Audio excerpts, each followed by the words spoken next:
out. This is your friendly neighborhood host and narrator, JT Wheatley, back again for another episode of the History of Comics podcast. This time, the history of Kitchen Sink Press, the comics publisher. Now, a listener note, these episodes will be the first to carry the explicit tag due to the content that Kitchen Sink Press produced, and will be quite impossible to talk about the company without mentioning it. Thus, the younger listeners and those with sensitive ears, these might not be the episodes for you. With that, and with the spirit of the explicit tag, let's get this fucking podcast started. The underground comics, or comics genre, spelled C-O-M-I-X, was a popular reaction to the restrictions of the Comics Code Authority, particularly in the 1960s and 70s. They covered numerous topics the CCA wouldn't allow them to be broached, such as sex and drug use, and one of the premier companies promoting them was Kitchen Sink Press. Kitchen Sink Press was founded in 1968 by Dennis Kitchen, who was born August 27, 1946. He grew up in Wisconsin, attending William Horlick High School in Racine, Wisconsin, where he co-founded Klepto in the 8th grade, an unofficial school paper where he contributed stories and illustrations. Kitchen continued this at the University of Wisconsin-Milwaukee, where he co-founded the humor magazine Snide, which also provided cartoons for and served as the art director. He was also an ROTC member, but dropped out due to an allergy to wool, which the uniforms were made of. He would later joke if it wasn't for that, he would probably have been a lieutenant colonel today. As at UWM, Kitchen took journalism classes and frequented the local avant-garde coffee house, appropriately named Avant-Garde. However, Snide went defunct when the editor ran off with the profits from the first issue, ensuring there wouldn't be a second. Kitchen had already produced numerous pieces for that issue, though, and still wanted to use them, but this was interrupted when he was drafted into the Army on November 1968 upon graduating from UNW that June. Kitchen tried to avoid it by losing weight, but was still 1 pound over the minimum for his height of 6'5", and was shipped to Fort Campbell in Kentucky. There he conspired with another draftee who was overweight to get booted out. According to the Kitchen, he ate my mashed potatoes while I ate just crackers and water. 22 days later, we were both out. Kitchen's politics had veered left at this point, as he was personally opposed to the Vietnam War, and later joined the Socialist Labor Party of America. Upon returning to Milwaukee in December, Kitchen moved into a small apartment and worked with his roommate Terry Shaw on comics, with the intention of filling a book. He also started work at the UWM Post, while also doing freelance advertising work. Kitchen also fell into the counterculture comics, such as Robert Crumb's Zaps and Jay Lynch's Bijou funnies, and living very much the bohemian lifestyle, or in other words, starving. Finally, Kitchen produced Mom's Homemade Comics with the tagline Straight from the Kitchen to You in the spring of 1969, a satire about the young Polish family. He produced 4,000 copies. The comic was sold at the July 4th Schiltz Circus Parade in Milwaukee at 49 cents each, where he personally sold them with his brother Jim and business manager Bill Koff. Before being shooed away by the police, who noticed the new characters, the parade was supposed to be a family event. Eventually, Kitchen would sell 3,500 Mom's Homemade Comics locally, and Koff took 500 to California at Gary Arlington's San Francisco Book Company. It was an ideal location, as Arlington was then the center of the underground comic scene, with noted artists like Robert Klum, Gilbert Sheldon, Spain Rodriguez, and Robert Williams, Trina Robbins, and many others. Sure enough, Arlington sold out and asked for more of issues of Mom's Homemade Comics from Kitchen. Luckily, Kitchen already had issue number 2 ready to go, while Bill Koff scouted for a publisher in California to reprint issue number 1 and print issue number 2. He recommended Print Mint, who, on top of producing comics, also made psychedelic concert posters for musicians like Victor Masoko and Jack Jackson to Kitchen, and agreed on a verbal contract, as Kitchen didn't believe in paper contracts. They were believed to be unseemly, selling the comic at 50 cents each. With this success, Kitchen decided to become a publisher himself in 1970, establishing Kitchen Sink Press.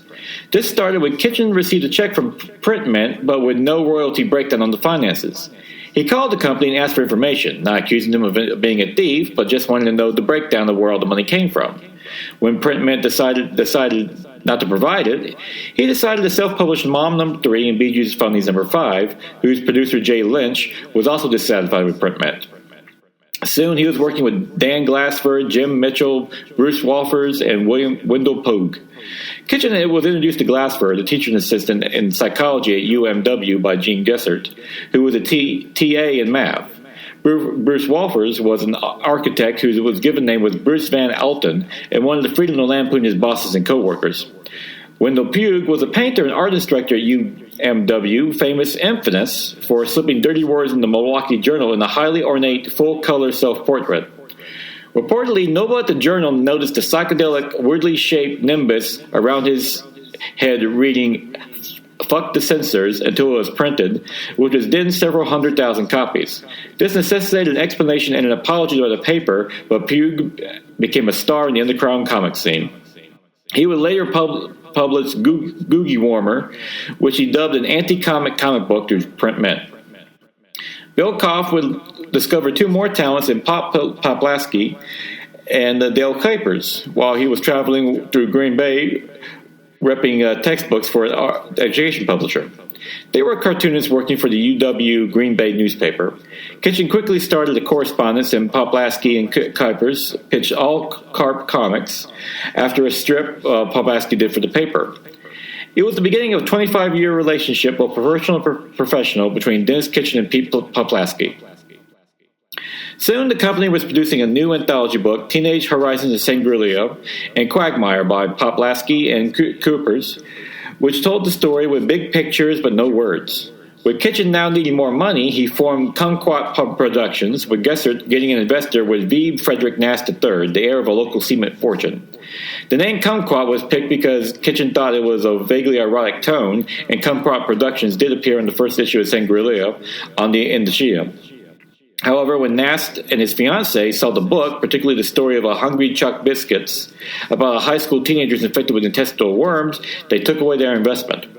Thankfully, Sangria was a success, but Quagmire failed, and Poplaski and Kuipers forced to take 3,000 books as a royalty payment. They tried hawking the books personally, even at Green Bay Packers games, shouting, "Light my fire, backed by Quagmire," but still failed to sell. Reportedly, Poplaski still has a few copies in his closet. With that, Kitchen formed a new corporation with Glassford and Mitchell, with the shares split evenly based on sweat equity. Once again, Kitchen didn't believe in paper contracts. Gessert came in to invest $1,000, guilt-ridden over recommending Nast, with the understanding that when the money was paid back, he would return his stock. All this is done in September 1970, calling the new company Krupp Comic Works Incorporated, inspired by William Manchester's history of the sprawling, centuries-old German arms maker, the Arms of Krupp. It's a symbolic letterhead with an octopus with the kitchen sink press in its tentacles. It was originally two imprints, with Kitchen Sink carrying the regular underground comics, while the other more reprehensible books would be under the Clean Gene, Ananda Gene Gessert.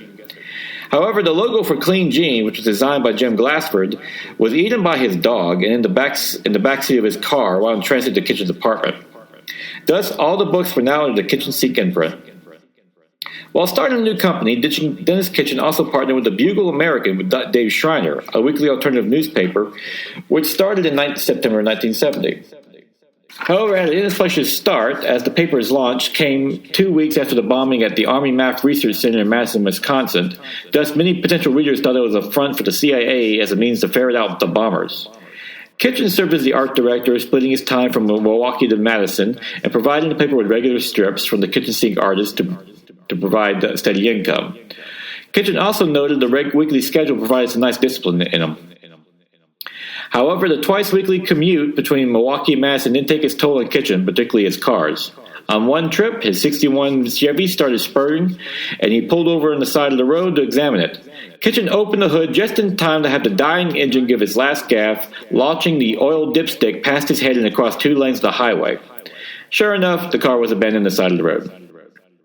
Dennis Kitchen even tried his hand at politics, running for lieutenant governor of Wisconsin on the Socialist Labor Party ticket, since it was essentially a part-time government job but provided a steady salary. Kitchen did manage to get 5,000 votes, and Dave Schreiner, if he had won, would have been his press secretary. However, Dennis Kitchen's publishing work got a big lift when Robert Klum, the already notable comics artist, committed to work with the company. Klum had visited Wisconsin in August, and Kitchen took him on a tour of Milwaukee, Madison, and Sheboygan, talking music, politics, publishing, and comics, all while looking for old 78 RPM records. Kitchen also published Smile #1 by Jim Mitchell, a solo book devoted to his hippie humor, taking its title from the strip of the same name in the Bugle, which consisted of 3 or 4 panels of staring, wordless blobs. Of course, it was the most popular strip in the alternative, the Bugle American. All of this was done out of the artist's apartment, as the company couldn't afford office space yet. They were assisted by Linda Atkin, who called herself the Dragon Woman, while Donna Glassford, Jim's wife, was the bookkeeper. Robert Crumb's Homegrown Funnies was released on January 1971 and became a huge success, selling 160,000 copies. The classic comic featured much of Crumb's trademark offbeat humor, such as the story of a man romancing a female Bigfoot. As a result of the company's new success, Gene Gessert was bought out of his $1,000 investment and he left the company. Soon, the company produced Hungry Chuck Biscuit comics and stories, with stories by Don Glassford, Dennis Kitchen, and Dan Klein, which sold 40,000 copies, along with Mom's Homemade Comics No. 3, which sold another 40,000. That same year, Kitchen Sink also produced Pro Junior, Bijou No. 6, and Deep 3D Comics, which at 75 cents an issue was one of the most expensive comic books produced to date. The early issues of Bijou were also reprinted. Kitchen's personal life took an upswing when he married Eileen Nonweller, resulting in the loss of all their roommates, settling him domestically but made him work even harder, as he now had a family to support. Kitchen was living on freelance work and royalties, as no one at Kitchen Sink drew a salary yet. One way he tried to earn more was by placing an ad in the Bugle, "Save a Starving Artist," in which he offered art for sale.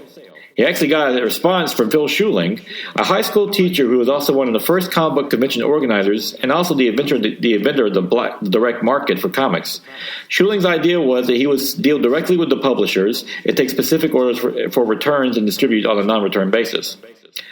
As payment for Kitchen's art, Schuling sent him some Coney Island salami with a card saying, "Never let it be said that Phil Schuling let a starving cartoonist starve."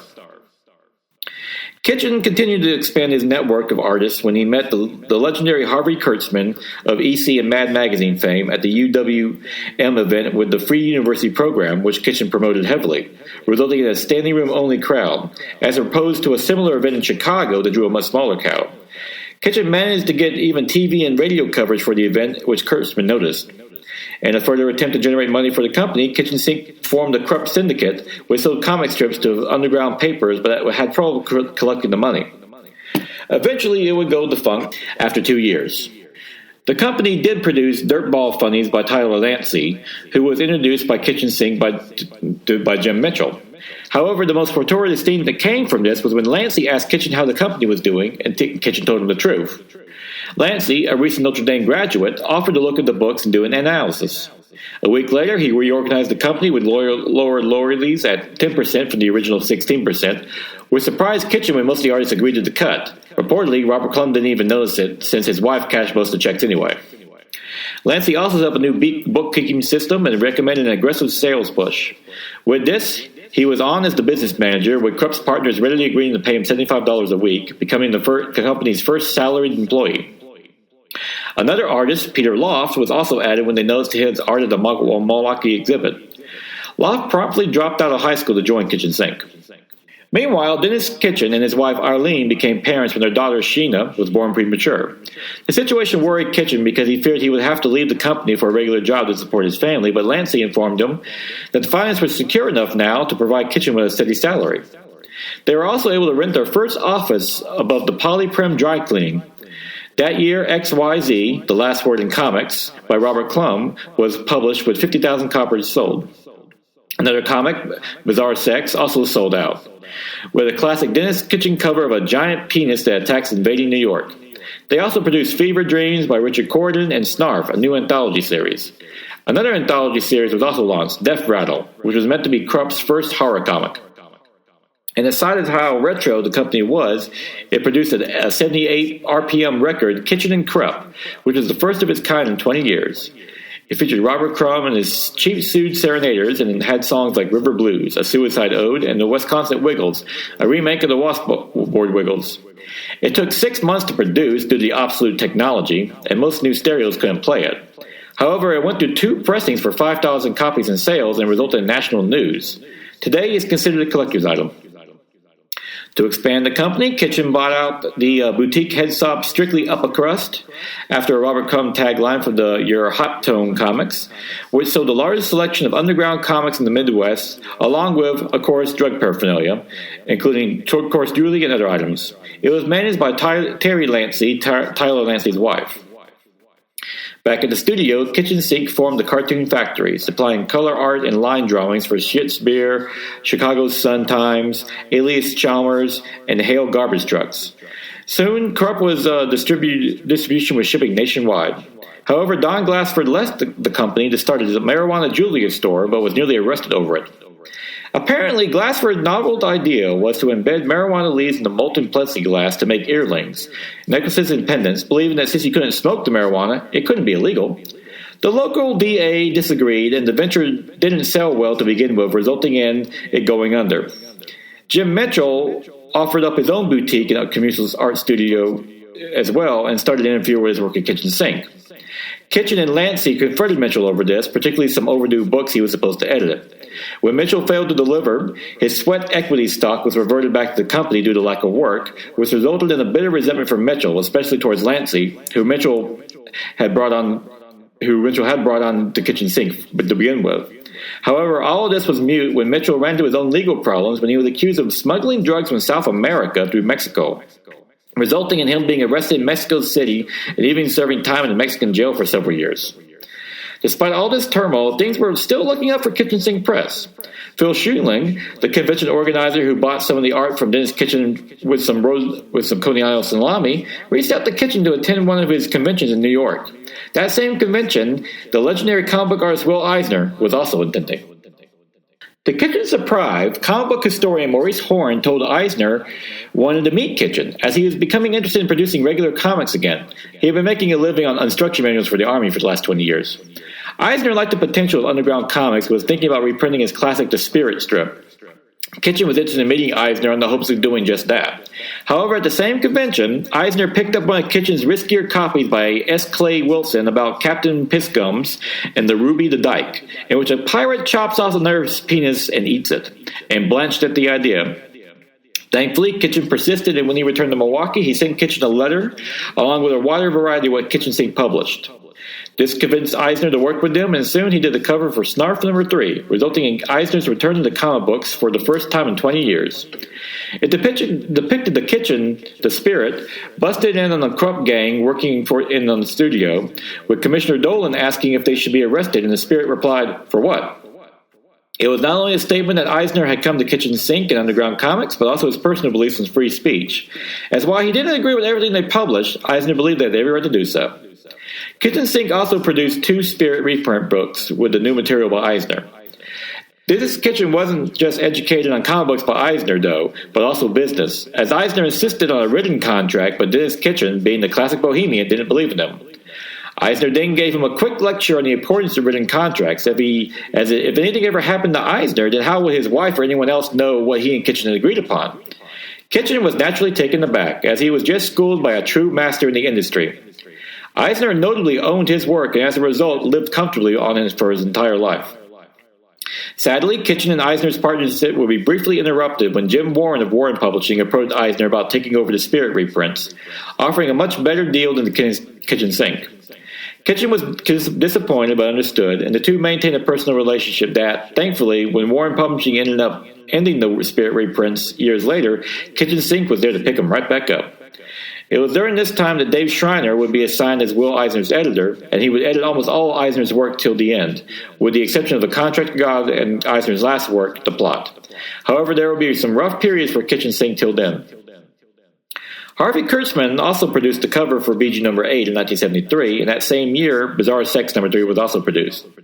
Kitchen then tried another strange idea with Libido, a game which was designed by William Holtrip, a 100-piece puzzle that you could put together to make a Freudian shape. However, a different company had the rights to the name, and Kitchen Sink was sued as a result, forcing the game to be destroyed. Meanwhile, Robert Carmen accepted a payment of 11,000 copies of Homegrown and XYZ over $3,000 in royalty payments. The Krupp office in Milwaukee also shrank down to just Tyler Lancey due to layoffs. Kitchen's personal life changed as well, as he moved to Princeton on a small farm just as his second daughter, Scarlett, was born, and he was also decided to move the company there. Kitchen rented an office in downtown Princeton that was a former moccasin factory. Pete Poplasky, who had just returned from Europe, immediately shut up shop there. That Christmas, Krupp released their first set of Christmas cards to boot. In 1974, started out poor for Krupp and Kitchen Sink as Soft No. 5, which featured a cover by Harvey Kurtzman and Word Trips, a combination of comic book and text magazine with a cover by Kitchen, were the only books that came out that year. Then a new opportunity fell into Kitchen Sink's lap when Stan Lee approached the company about a partnership. Lee had been trying to hire Kitchen as an editor for over a year, hoping to tap into Underground Comics' success, though Kitchen suspected Lee didn't know that they were on the rocks at the time. The idea was Comics Book, which Lee hoped would help bring Marvel appeal to more adult readers, underground readers, while Kitchen hoped it would bring more mainstream appeal to Kitchen Sink. Kitchen was hired on as a Marvel editor for the magazine with his best salary ever, and even allowed to stay in Princeton instead of having to move to New York. Lee didn't even care if Kitchen continued to work for his old company. The first issue of the Comics Book was published by Marvel that year, with the second in 1975. It featured stories by Justin Green and Howard Cruz, along with a reprint of the short Mouse in issue number 2 by Art Spiegelman, giving that famous comic its first national exposure. Dennis Kitchen did believe the Comics Book did lead to Arcade, Spiegelman's own comic, as he objected to the material in the first issue, and Bill Griffith was invited to join. Thus the two made their own. In addition, artists like Robert Crumb refused to work with Marvel and instead went to Arcade as well. The comic would be a precursor for Spiegelman's Raw, and Dennis Kitchen would even contribute to the Batman magazine. As for the Comics Book, part of the deal was all the original art was returned and the artists would get to keep their copyrights. The book also contained foul language and nudity, which was edgy for Marvel at the time, though tamer by comics standards. While the book did manage to introduce underground talent to more mainstream audiences, it ultimately failed after 2 issues, though Dennis Kitchen kept it going for another 2 after Marvel dropped it. With that disappointment came another one for Dennis Kitchen, this time personal, as his wife Arlene left him to raise their two daughters alone. Meanwhile, Kitchen Sink produced Consumer Comics in 1975, which was funded by $5,000 from the Office of Economic Opportunity, just before Richard Nixon had axed the agency as a part of the Department of Consumer Affairs. It had been completed 2 years earlier, but was only released then due to government red tape. The comic detailed educational material like consumer ripoff schemes and credit risk, with the intention of giving away to Wisconsin high school students for free. However, Kitchen Sink was allowed to sell at least 10,000 copies on its own as well. Barefoots was also produced that same year by Howard Cruz, which is a collection of strips, though some criticized the art as not being cool enough for Kitchen Sink as it's kind of cute. Bizarre Sex number 4 was also produced with a cover by Poplaski, which featured a giant vagina using the Empire State Building as a dildo. I warned you about that explicit tag. The company also started to produce self-portrait buttons as merchandise. In 1976, Kurtzman and Robert Crumb's band, the Cheap Suit Serenaders, put on another expo for Kitchen's art, but was canceled due to the snowstorm. Kitchen did provide another cover for Snarf number 6, along with the People's Comics. Kitchen was also produced the final 2 issues of the Comics Book before canceling with issue number 4. The company then produced the Kurtzman's Comics, which was a collection of Harvey Kurtzman's work on Mad magazines. Barefoot's number 2 and Bizarre Sex number 5 also came out, along with An Army of Principles, a history of the American Revolution by Leonard Rufus. By the next year, he would become a Kitchen Sink's first editor after Kitchen himself. West Saturn by Trina Robbins also came out about female sexual fantasies. However, it had to be printed out of California because Kitchen Sink's regular printer refused to do it over the content, which was insane considering all the other content of Kitchen Sinks the printer did produce. However, the company did produce Trina's Women with no problem. Finally, that year, Fox River Patriot, another community weekly paper, was produced, with Kitchen, Crumb, and Poplaski contributing covers. In 1977, Kitchen and Jacoby had set up a publishing center in Princeton, with Corrupt Distribution also distributing other alternate publishers such as Heavy Metal, Zap, and American Splendor. This led to Phil Schuling, who was creating the direct market solicitation comic business, to offer Kitchen the Midwest division, with Schuling running the East Coast while Bud Plant ran the West Coast. However, despite being an enormous business opportunity, Kitchen turned it down because he didn't want to work on superhero books. In hindsight, Kitchen agreed it was a lost business opportunity. Schuling reportedly yelled at him that, "You don't have to read them, just take the orders." But Kitchen didn't have passion for comics outside the alternative. That same year, Mr. Natural number 3 was produced by Robert Crumb, which collected his Village Voice strip, and ended up being a huge hit. Corporate Crime Comics number 1, which was edited by Rufus, also was produced about the Karen Silkwood Carol McGee case, in which noted labor activist died in a mysterious accident while she was campaigning against the chemical company Carol McGee. This was one of the first efforts to tell the story anywhere, including preceding the 1983 Silkwood movie by Mike Nichols and starring Meryl Streep. Snarf number 7 also came out, with Art Spiegelman returning to the company but contributing the cover art. And Krupp Cards also produced all-season greeting cards, with most referencing drug references, i.e., congratulations on your big dope deal. However, Howard Cruse made the notable exception of creating the first gay greeting card and will be a foreteller of future work and also his personal life to come. Then on December 9th, 1977, Jim Mitchell was released from his Mexico prison stint after serving 4 years and 2 months, and Kitchen's personal life got a step up as well when he met Holly Brooks, who moved in with him and helped raise his daughters. Then Will Eisner returned to Kitchen Sink's Press's fold when Warren Publishing went under, and the company acquired the Spirit magazine, which is reprinting the classic Spirit strip. In 1978, the Spirit magazine was a huge success for Kitchen Sink, with the first 2 issues featuring wraparound covers by Will Eisner himself. Mondo Snarfo was also produced, a surreal fantasy series featuring a cover and story by Dennis Kitchen, along with other work by Crumb, Poplaski, and Art Spiegelman, among others. It was the company's first limited edition signed publication, with only 500 produced. Taking advantage of such drug magazines as High Times and Head, Dope Comics number 1 and 2 were produced that year, which was a wacky drug comic, along with Weird Trips number 2 by Ed Glynn, about Ed Gein, the infamous serial killer. Snarf number 8 also came out with a cover by John Pound, who would later become famous as the artist of the Garbage Pail Kids cards. One downside was the end of the Bugle American paper, which affected David Schreiner greatly and even turned him to alcohol. Thankfully, he had his work with Kitchen and their blossoming friendship to fall back on. In 1979, Kitchen Sink sought to revitalize the Yesteryear paper while also producing 3 more issues of the Spirit magazine, which also featured an original story by Will Eisner and With Life on Another Planet. The magazine also included a reprint of the Eisner, Wally Wood, Jules Spicer, The Spirit feature from 1952, The Outer Space Spirit. Dennis Kitchen then received a letter from Cat Ironwood about meeting Will Eisner and used the Comics Journal as a reference. Kitchen called Gary Goff, the journal publisher, about this guy Cat Ironwood, and Goff replied, "First, Cat is a woman, and second, it's pronounced Ironwood, and third, she did indeed work for the Comics Journal." When Cat Ironwood finally did meet Eisner, it went so well, Eisner reportedly said she knows more about my career than I do. Kitchen asked her to help edit the Spirit magazine, along with contributing columns and cataloging Eisner's own archives. That same year, the company also produced Snappy Sammy Snoot, which collected the Bijou stories starring the Notorious Poov and the Dope Comics number 3 with a cover by Lynch. Hyper Comics and Bizarre Sex number 8 also came out that year and sold 20,000 copies. Corporate Crime Comics number 2 was also produced with a cover by Pete Poplaski that was the homage to the classic Dick Tracy strip. Kitchen also produced the Class War comics by British artist Cliff Harper and Power Pack comics by Eileen Kennedy Crumb, who authored it and detailed her neuroses. At this point, Crumb Distribution was offering books and merchandise to stores everywhere, all under the symbol of Steve Krupp, a cigar-smoking, suit and tie-wearing capitalist that Kitchen loved to hate. In 1980, Harold Cruse edited Gay Comics, which Kitchen Sink published as one of the first comics, underground or otherwise, to explore the gay lifestyle. Kitchen has suspected that Cruse was gay for some time, since his character of Headrack came out back in Barefoot's number 2. He finally confirmed this to Kitchen in 1979, but wanted to keep it private, as he didn't want to be typecast as the gay artist. The book ended up being a success that Kitchen Sink that they produced a new issue every year in the early 80s. Meanwhile, Robert Crumb produced Snoid Comics, in which the reprehensible character got his own series, while another 5 issues of the Spirit magazine was produced, with a checklist being created by Cat Ironwood in issue number 22. She arranged every story with writer and artist credits in chronological order, becoming an invaluable resource for readers and collectors alike. At the same time, The Outer Space Spirit and The Life on Another Planet concluded in the magazine.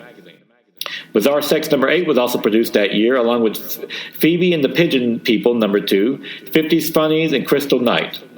Dennis Kitchen also moved up personally, finally marrying Holly Brooks. However, Mike Jacoby left Kitchen Sink Press, taking Fox River Patriot and Yesteryear papers with him, and Kitchen keeping Kitchen Sink Press and Krupp Distribution. Back at the farm, Dennis and Holly converted the family barn into a company's office for them and Pete Poplaski, while the rest was turned into a warehouse and shipping center. Hollybrook Graphics was also formed to publish art portfolios, though the one and only product issued by the imprint was City Portfolio by Will Eisner, a series of 6 plates combining poetry and illustrations in the folder. Early in the run, the plates were black and white and reddish brown, but when they proved unsatisfactory, they were changed to beige, resulting in an unintended 2-version release, both of which was promptly sold out. In 1981, Robert Crumb's A Short History of America was converted into a poster, with Poplaski laying out the panels and coloring them. It initially sold well before dropping off, but was later featured in magazines like Playboy and Games Magazine. Voodoo was also produced, a fanzine with funny animals. Notably, the comic featured a story by Reed Waller about a cat-like female named Omaha who was engaged in some very realistic human-like sex. Kitchen was so impressed by the story, he encouraged Waller to further develop it. Waller, in response, delivered a 48-page treatment, and when the art finally came out, Kitchen was blown away by Waller's art.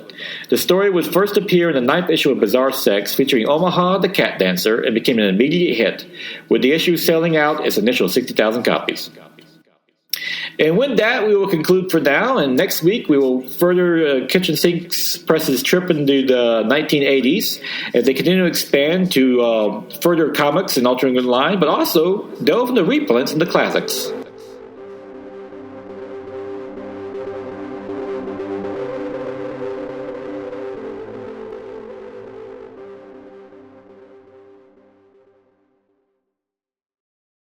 Great things are coming on the Nerd Bliss podcast. We're changing up our presentation while keeping the candidness that you enjoy.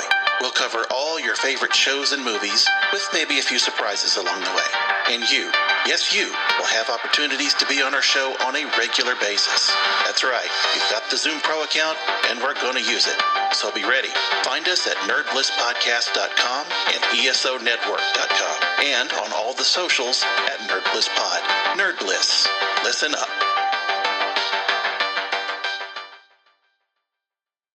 And now it is May 1st, 2025, time for the favorite comic book of the week.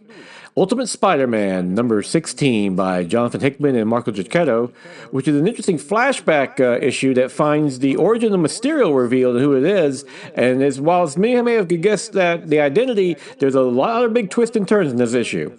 Hickman does a great job once again layering the world and showing just Mysterio's motivations and why they're doing what they're doing and how they integrate with the larger Ultimate and Spider-Man universe. It is pitch perfect. It's a great twist. And makes you really can't wait for the next issue. And it helped with Giacchetto's gorgeous art, which does some great work. Once again, recapping some of the events that happened before, but also just showing off Mysterio's powers and illusions. So yeah, this remains the best Spider-Man book on the stands by far. Definitely pick it up, and forget the rest of them, especially ASM. It's still floundering, but slight new writings. Yeah, Ultimate Spider-Man, that's where you need to go. And, yeah, of course, being May Day, have to celebrate Mayday Parker, the daughter of Peter Parker and Mary Jane Watson Parker, her correct name. One day they'll do one more day, and we'll get back to where it should be. But, yeah, just do a little catch-up here. I've been watching some comic-related material. I checked out One Piece on Netflix finally. Very fun show. Nice. I love how they kept the cartoony style of the anime. And great to watch. Check that out. Also, Daredevil Born Again. Fantastic. Easily one of the best things MCU's done in years. Definitely check that one out as well. A lot of fun. You have Disney Plus. And of course, One Piece on Netflix. And just check it. Yeah, just enjoying life right now. Of course, if you're listening to this Saturday is the first Saturday in May. You know what that means. Free Comic Book Day. So definitely go down to your local comic book store, pick up some free comic books, and check out some articles they have on sale. A lot of them do support your local comic book store and all the great things they do. And until then, go and enjoy yourself a good comic book. And definitely, yeah, well, it goes without saying, check out Ultimate Spider-Man. One of the best comics in the stand right now, easily the best Spider-Man book in the stands by bar none.